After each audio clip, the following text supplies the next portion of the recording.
Assalamualaikum warahmatullahi wabarakatuh. Izin memperkenalkan diri, saya Deswiana Mutiara Safitri dengan NIM 2022-14601. Ingin mempresentasikan mengenai analisis AI dalam Smart Grid di PLN.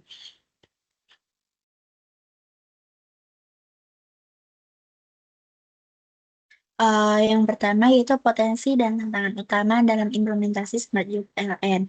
Potensi Smart Grid PLN itu ada beberapa. Yang pertama itu ada Smart Power Plant. Smart Power Plant ini terdapat 3 poin. Yang pertama yaitu ada pemeliharaan otomatis. Yang kedua itu ada carbon capture dan pemantauan lingkungan.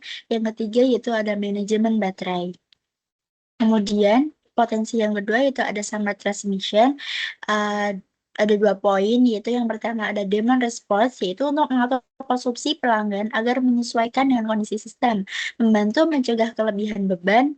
Yang kedua yaitu ada pemantauan otomatis jalur transmisi, yaitu sensor dan teknologi visual untuk memantau kondisi jaringan secara terus-menerus. Kemudian potensi yang ketiga itu ada smart distribution, yaitu ada deteksi anomali peralatan, yaitu sistem dapat mengenali potensi kerusakan lebih awal untuk memungkinkan perbaikan sebelum terjadinya pemadaman. Kemudian ada pemeliharaan berbasis data, yaitu untuk perawatan dilakukan berdasarkan kondisi aktual peralatan, bukan jadwal rutin, sehingga lebih efisien dan hemat biaya. Potensi yang keempat yaitu ada smart control system atau demand service, yaitu poin pertama ada pemantauan energi secara real time, yaitu data konsumsi dikumpulkan secara langsung untuk mendukung efisiensi penggunaan listrik. Yang kedua yaitu ada asisten AI untuk mendukung perencanaan pembangkitan dan pengadaan energi secara cerdas dan berbasis prediksi kebutuhan.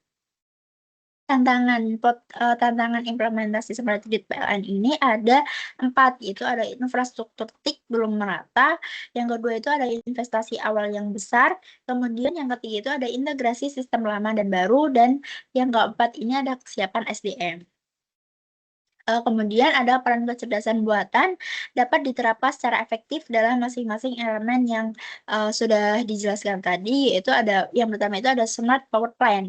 Uh, ada tiga ada 3 poin. Yang pertama itu untuk deteksi pola kegagalan peralatan. Kemudian ada prediksi perawatan atau predictive maintenance dan analisis data lingkungan.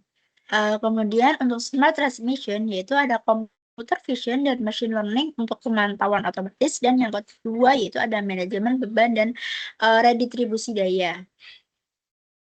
Kemudian ada smart distribution, yaitu deteksi anomali peralatan distribusi. AI ini dapat membaca data dari smart meter dan sensor di jaringan distribusi. Kemudian ada perencanaan pemeliharaan preventif, yaitu dengan machine learning. Sistem ini dapat mempelajari pola kerusakan dari waktu ke waktu dan menyusun jadwal perawatan yang tepat. Kemudian ada Smart Control System Demand Service, yaitu Big Data Analytics untuk penggunaan energi. Kemudian ada Demand Forecasting, yaitu IE dapat memprediksi beban listrik masa depan sehingga PLN bisa merencanakan pasokan secara optimal.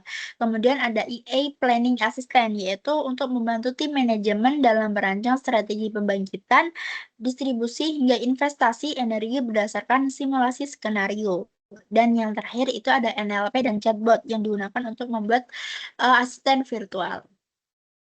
Masalah utama yang bisa ditangani dengan IE dalam smart transmission yaitu gangguan transmisi akibat tumbuhan liar atau vegetasi, kemudian ada gangguan fisik atau kerusakan infrastruktur, kemudian ada kelebihan beban atau overload, dan respon lambat terhadap kondisi darurat. Jenis AI algoritma yang sesuai yaitu yang pertama itu ada computer vision plus CNN, yang fungsinya ini dapat mengenali dan mengklasifikasikan objek dari citra drone atau satelit, misalnya untuk mengidentifikasi pohon yang mendekati kabel, mendeteksi kerusakan pada insolator, kabel, atau struktur menara. Implementasinya ini gambar hasil drone disalurkan ke sistem AI yang dilatih dengan CNN untuk mengenali bentuk vegetasi, struktur logam, atau tanda-tanda visual kerusakan. Manfaatnya yaitu untuk pendeteksian vegetasi secara otomatis dan pemetaan risiko yang berbasis lokal. Kemudian ada time series forecasting atau dengan LSTM, yaitu untuk memprediksi beban listrik secara real time berdasarkan pola data historis.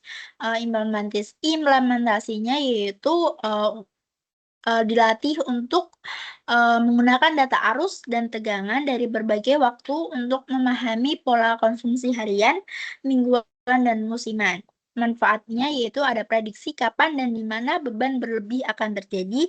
Yang kedua itu ada antisipasi terhadap potensi overload atau kerusakan peralatan dan membantu redistribusi daya secara otomatis. Yang ketiga itu ada anomaly detection.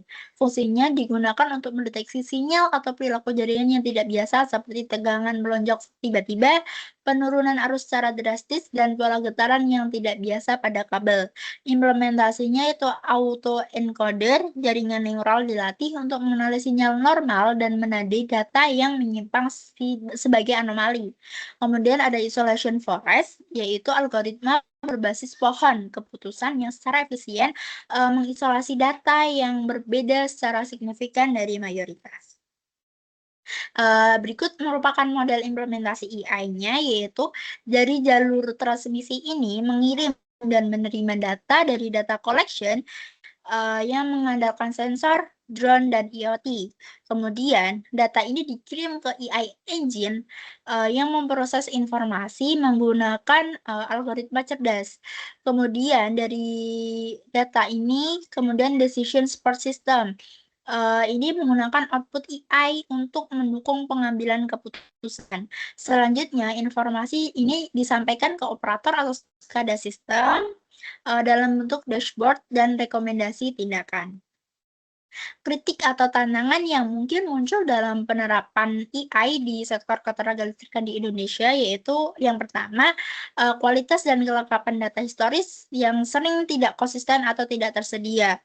Kemudian ada kurangnya SDM yang memahami baik sistem tenaga dan sistem AI. Yang ketiga yaitu ada ketergantungan pada vendor luar negeri untuk sistem AI. Selanjutnya itu ada tantangan regulasi dan kebijakan keamanan data dalam menerapkan AI berbasis cloud. Dan yang terakhir yaitu ada resistensi internal terhadap otomatisasi yang dapat mengubah struktur kerja yang sudah mapan.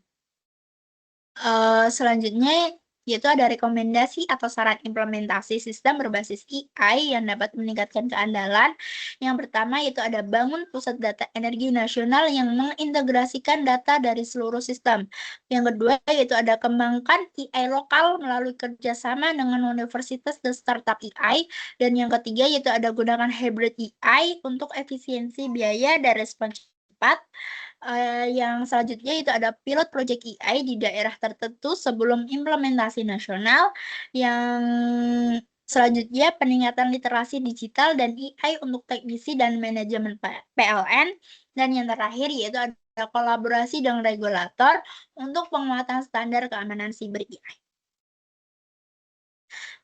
Mungkin cukup sekian dari saya. Mohon maaf bila ada kesalahan.